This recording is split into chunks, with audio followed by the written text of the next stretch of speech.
For example, we have nurses who are in intensive care unit. They're already using the needles for their patients. They don't want to use the needles for themselves. So this is just one example, but there are many other examples. Construction workers, for example, who cannot carry the needles with them, or some workplaces don't allow the sharps. So for those individuals, that's extremely helpful to have this option.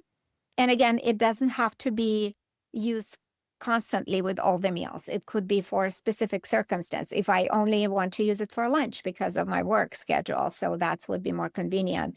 Or if it's for like happy hour, we're going every day for jumbo juice and we want to use that fast acting for this fruit smoothie. Some individuals who had been on insulin for quite a long period of time, they develop what we call lipohypertrophy. So from the injections, because insulin is a kind of anabolic hormone, so it makes the cells grow where it's injected. So individuals can develop this scar tissue. It can be just overgrowth of that fat tissue.